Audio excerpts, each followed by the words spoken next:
My name is Ken Lowry. I'm with the Cary Church of Christ in Cary, North Carolina. My wife Jennifer and I were co-chairmen of the building committee to complete our building project here at our property on Tryon Road. We had 3 phases to our building project. The original structure was built and completed in 2000. In 2010, the growth of our congregation necessitated that we have a new auditorium. We built the new auditorium in the outer shell, but we needed to wait from a financial perspective until we could afford to finish out the complex, including the fellowship area underneath. We had actually done the original building and left the basement unfinished.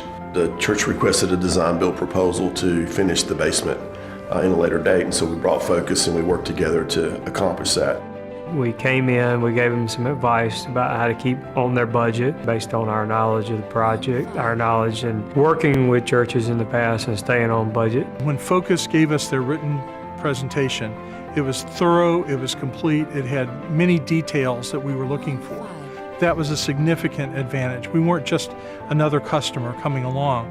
Paul and David were very interested in our project. They were on site as we went through the process. Once the project really got underway, then we had an on-site project manager in T. Barham that was second to none. He was as much a part of this project as we were.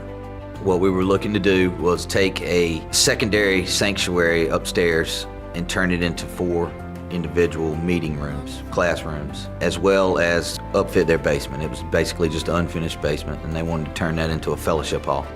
We were looking for a contractor that could come in and help us with minimal disruption and not preventing us from using our building during the phase of construction that we were going into. When you're dealing with an existing building that's especially a worship area where you have a lot of different people in and out, children, adults, you're having to work around there to make sure that you're safely completing a project. Every Sunday is a new day. You got to clean it. You got to pay attention to the details and make sure it's a suitable space and a safe space for people, men and women, coming to church there every Sunday. Our background working around existing clients that are occupying a space really, I felt like, was one of the biggest reasons they decided to go with Focus. We had one part of the project early on where they were retrofitting bathrooms and spaces that had been built in 2000. You know, they had picked out a certain floor, and we sort of persuade them to go another route just for the simple fact that Fellowship Hall, they hold a lot of camps in the summer. It's going to get a lot of wear and tear. You know, and when we thought that the flooring that they had picked out maybe not would withstand that, and they agreed, and so far I think it's all held up great. That gave me complete confidence throughout the remainder of the project that whatever was happening, they were going to make sure it was right. And they did that. We had an elevator shaft that, because the shaft had been there 4 or 5 years, didn't meet current elevator design. The decision had been made when this original structure was built in 2010 to go with a particular manufacturer. It would have been extremely expensive, time-consuming, and not a good decision to have gone in and changed that. So that decision was made without any input from Focus or ourselves at this point.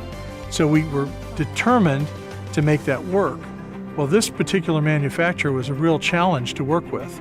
Elevator companies themselves are always a challenge. They pretty much have that it's our way or the highway attitude. We had several back and forth conversations with the elevator company where they were promised some dates and didn't meet the dates. So we finally had to get to the point where we just said, you're gonna send your engineer out here and we're gonna work through this together.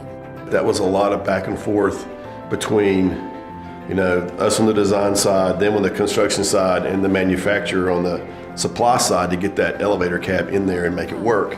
And because of the nature of the elevator, the flooring and things around that, the trim, couldn't be completed until the elevator was installed. T made sure that everything was installed up to within 1 to 2 feet of the elevator so that once the elevator was in, they could quickly come in and finish out the rest of it.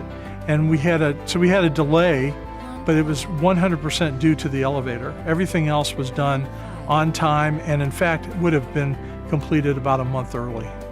That tends to be their approach. If an issue comes up, you know, there's no reason for me to think what we might be able to do or them to figure out what they might be able to do. Let's get all the parties together that are going to have a piece of this, and let's figure out what we can do.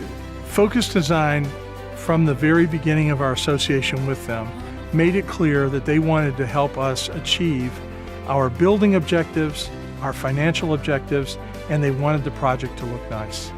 We achieved all of those. They helped us to come in on budget. They helped us to take the building that needed refreshing in areas, to bring it up to a modern, visually appealing appearance.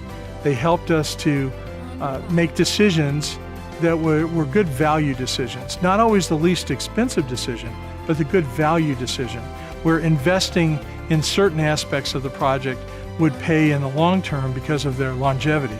They wanted to be part of our team, not just providing a service. This was not a vendor-customer relationship.